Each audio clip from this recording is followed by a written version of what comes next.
Hello friends, welcome to Jaisakthi's kitchen and vlogs. இந்த வீடியோவில் கார்த்திகை மகா தீபம் திருவண்ணாமலையில் வருடா வருடம் நடக்கிறது எல்லாருக்கும் தெரியும். அதை தவிர மற்றவர்கள் அறியாத சில ரகசியங்களை பற்றி இந்த வீடியோவில் பார்க்கலாம். கார்த்திகை மாதம் என்றாலே அனைவருக்கும் நினைவுக்கு வருவது திருவண்ணாமலை திருக்கார்த்திகை தீபம்தான்.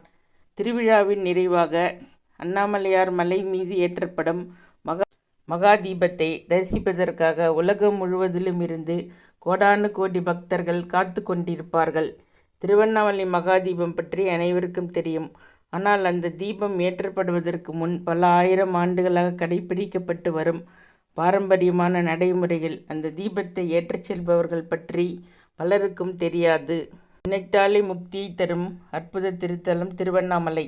ஆன்மீக பூமி, சித்த பூமி என ஆன்மீகவாதிகளாலும் பக்தர்களாலும் போற்றப்படும் திருவண்ணாமலையில் திருக்கார்த்திகை தீபத்தன்று 2668 அடி உயர அண்ணாமலை மீது மகா தீபம் ஏற்றப்படும். இந்த மகா தீபத்தை தரிசிக்க லட்சக்கணக்கான பக்தர்கள் திருவண்ணாமலையில் கூடுவார்கள். அந்த மகா தீபத்தை தரிசிப்பதே மகா புண்ணியம் என்கிறார்கள்.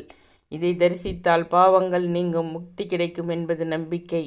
இந்த தீபத்தை நேரில் சென்று தரிசிக்கும் பாக்கியமே பெரும்பாலானவர்களுக்கு கிடைப்பதில்லை.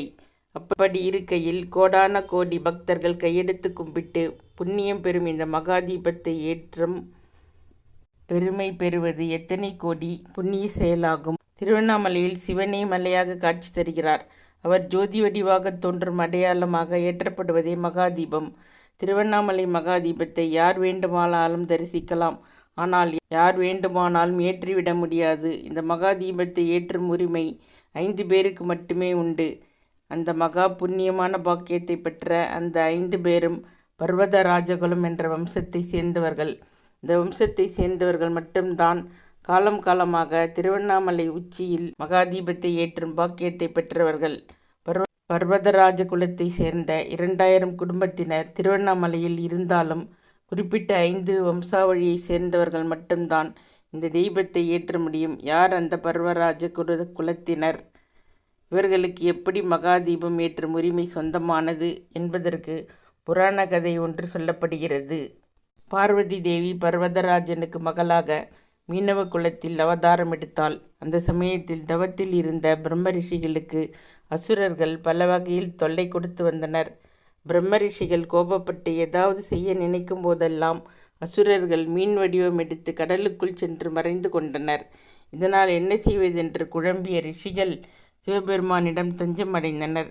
பிரம்ம ரிஷிகளின் வேதனையை போக்க விரும்பிய சிவபெருமான் பர்வதராஜனை அழைத்து கடலுக்குள் மீன் வடிவில் மறைந்துள்ள அசுரர்களை அழிக்கும்படி கட்டளையிட்டார். அவர்களுக்கு உதவியாக ஞான வலையையும் விஸ்வகர்மா உருவாக்கிய செம்பொன் படகையும் வழங்கினார். சிவனின் ஆணைப்படி கடலுக்கு சென்று பர்வராஜன் மீன் வடிவில் இருக்கும் அசுரர்களின் வலையை போட்டு பிடித்து கரைக்கு கொண்டு வந்தவுடன் அவர்கள் மீண்டும் கடலுக்குள் குதித்து மறைந்தனர். இதனால் சோர்வடைந்த பர்வராஜன் மகள் பார்வதி தேவியிடம் உதவி கேட்டார். அவரும் தனது தந்தைக்கு உதவ கடல் நடுவே அகோர வடிவில் வாய் திறந்து நின்று மீன் வடிவில் இருந்த அசுரர்களை விழுங்கி அழித்தாள். பர்வராஜன் மீன் வடிவில் இருக்கும் அசுரர்களை அழிக்க எடுத்த முயற்சியின் கடலுக்குள் அடியில் தவம் செய்து கொண்டிருந்த மீன மகரிஷியின் தவம் கலைந்தது. அதனால் கோபமடைந்த அவர், உன்னுடைய ராஜவம்சம் அழிந்து மீன் பிடித்து வாழும் சாதாரண நிலையில் வாழ்வீர்கள் என சாபம் அளித்தார்.